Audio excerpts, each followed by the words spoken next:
on YouTube? Jet back with another video. I am currently driving a BMW X7. It's the base model. Very nice. It's actually very comfy.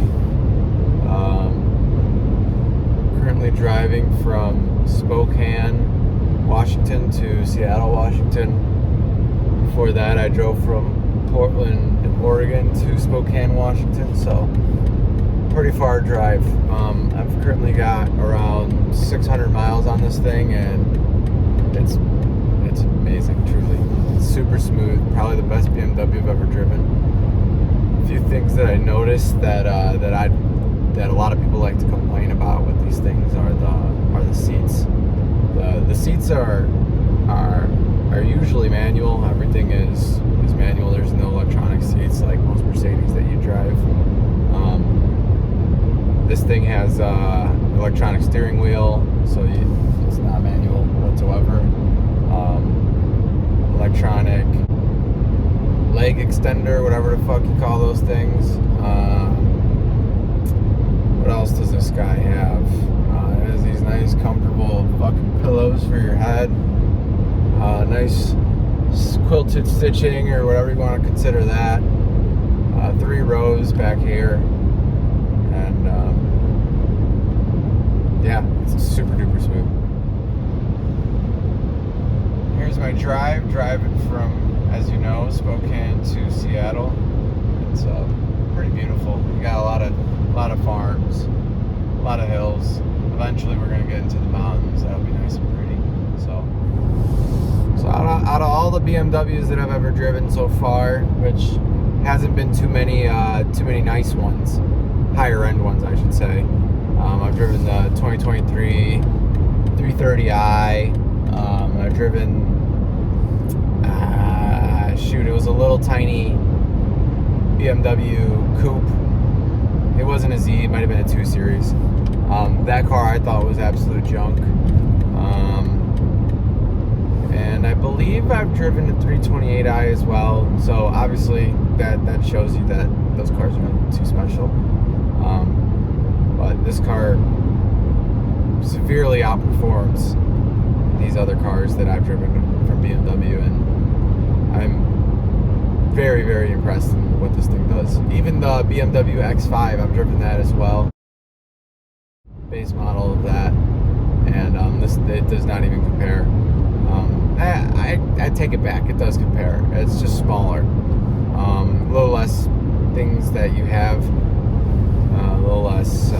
What's the word? A little less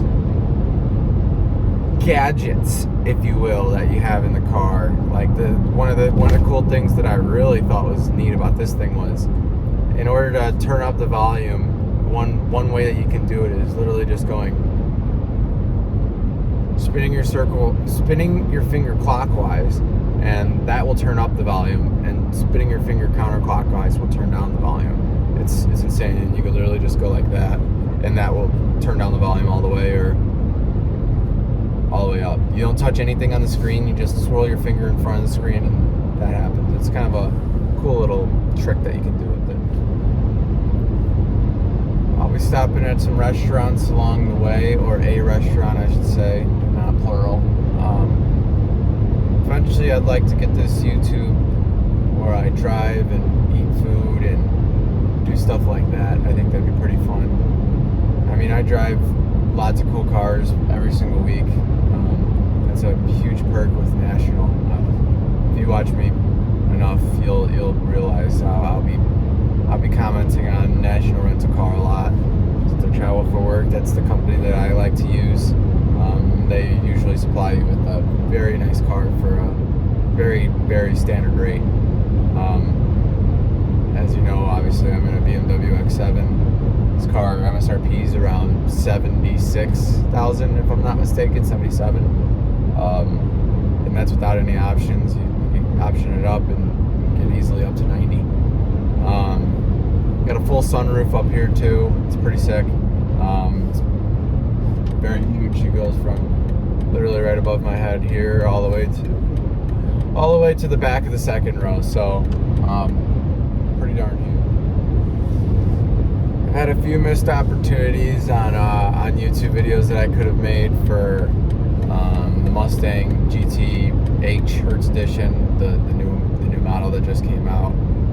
I'll also probably make a video on just a quick short video on my review on the coupe version and the convertible, and then I also got to see the GT 500 edition for the Hertz, and that thing is the Hertz Edition GT 500, whatever you want to call that thing. 900 horsepower or so, insane car, truly. I obviously think you can drive that. You're limited to only 75 miles per day on those cars. So yeah. Next week I'll be at the Boston airport. I'll be driving around the Boston area. Hopefully get something cool out there. If not, I'm still going to be making a YouTube in the car. I'm going to be giving you guys a brief little review on what I think of the car. Completely honest, I think that the majority of people just want to see your opinion on the car and what cars are cool, and I think I can provide that with all the new models of everything I've driven. Well, the big problem, I guess, the only problem with National, I would say, is you don't get the highest end of any of the cars, so you don't get the top trim level of anything, really. I've rented a few cars through Turo, and I've gotten a few pretty cool things. Unfortunately, I didn't make any videos on those either, but in due time. So here's some pictures of the front, side, and rear of the car. All in all, I'd rate it probably a 7.5 out of 10. Would give it a higher score, but luxury isn't always my thing. Sometimes I like to have more of a sporty car, something that's a little bit quicker. If you stayed here till the end, I cannot thank you enough. Please like, comment, and subscribe if you haven't already. I plan on doing a lot more videos soon, so thank you.